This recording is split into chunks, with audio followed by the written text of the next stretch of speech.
Hello mga ka-friendly, for today's video, i-share ko sa inyo ang recipe na paboritong ng aking asawa na niluluto ko. Ganito lang ako kadali at kasimple magluto ng masarap na pork binagoongan. Kaya tara na, Gina yan. Uli ng recipe na rin, ay ginisa ko muna aring lechon. Ginisa ko muna aring baboy.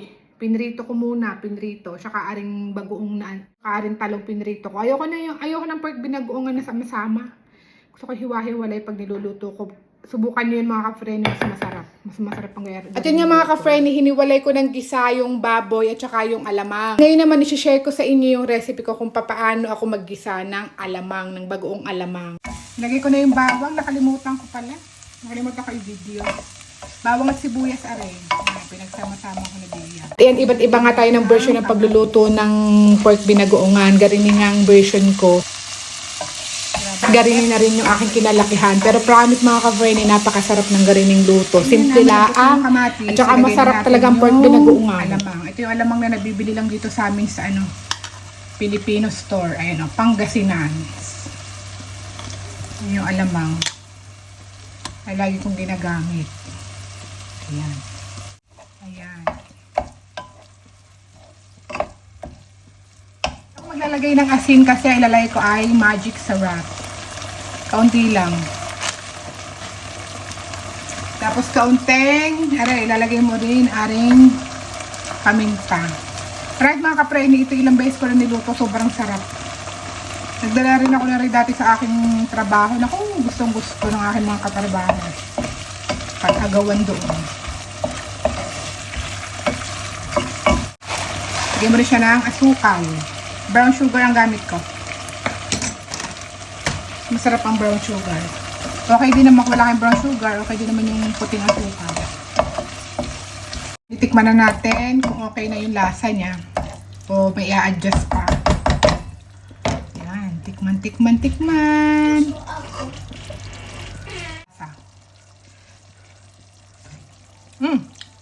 Perfect na mga kapreni. Okay na. Masarap din niya sa usawa ng mangga, promise. Lalagyan ko niya ako ng kaunti. Ito ako'y bibili ng mangga mamaya. Hindi, sasaw-saw ko. Hindi na. Nakalimutan ko sa sili. Oh, panalo na rin. Sarap. Iya, kain na, makakain na naman tayo. Kamusta po ang lahat, mga kapreni? Kamusta ang lahat? Yan, ang ulam natin ngayon talaga namang napakasarap. Ang tagal ko hindi nakakain ng garini. Are ay pork binagoongan. Yan, niluto ko kaninang tanghali. Tagal mo ako yung nagluluto. Yung aking pawis ay tagak-takan at pagkakainit din eh. Kasi may kaunti pa ako din yung tirang alamang. Ayan o. Marami pa akong alamang. Sasawsaw ko sa manggat. Ang sarap ng alamang. Panalo. Tapos are spinachi. Yan. Para balance tayo. Sinimulan natin din sa talong. Talong longlong. Kaya ang sarap ng talong. Alam niyo kahit talong laang masarap na. Tunay. Aring ulam na aring.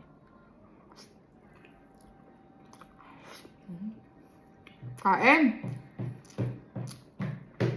Thank you Lord, hindi maalat. Sarap.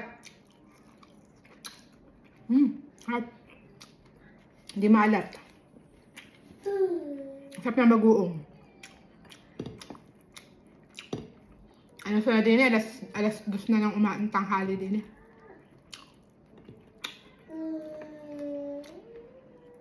May pa rin dahon.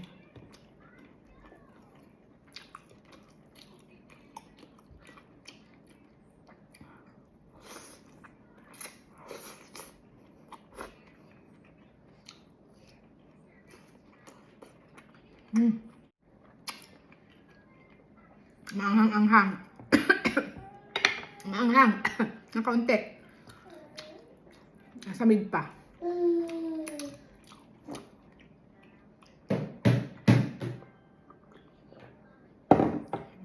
Sarap ng talong. Karning pagkain masarap.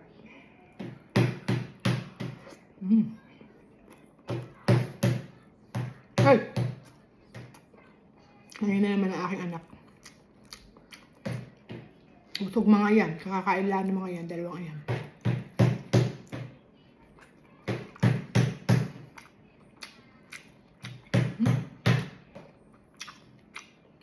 Pumukpok na naman. Pumukpok si Kyle dyan. Sarap oh. Yung bagoong hindi maalat. Masarap yung ulam.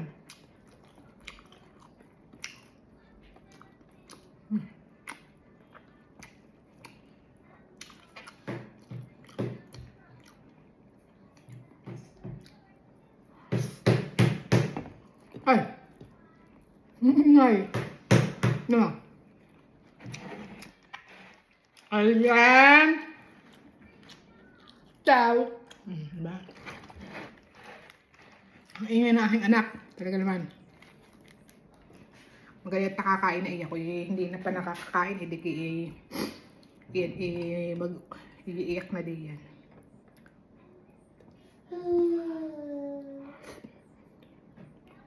At tutulog na. Kakain ni mama. Tutulogin na.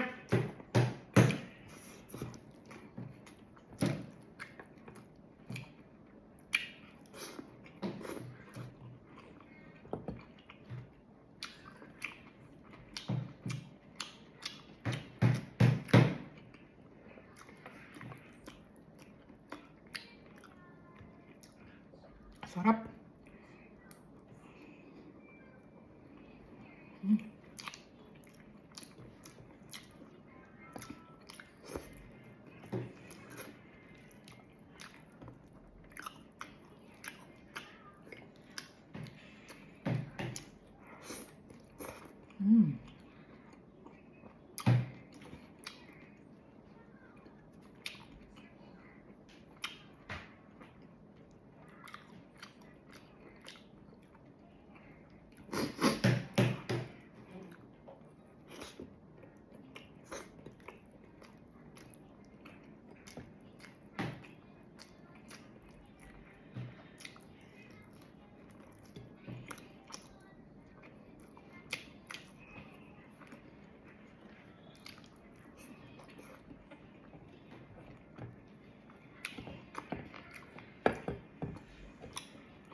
Baka kayo umuwi next year sa Pilipinas. Ipon-ipon ng kaunti. Pag nakaipon, edi ng kaunti, edi makaka-uwi.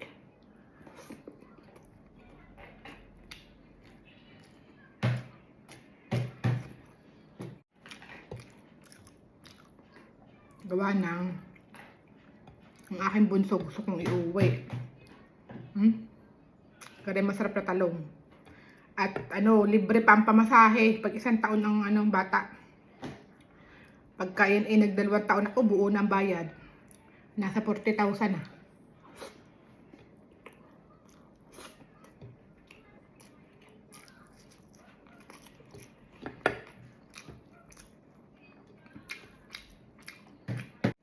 What? Custom drama.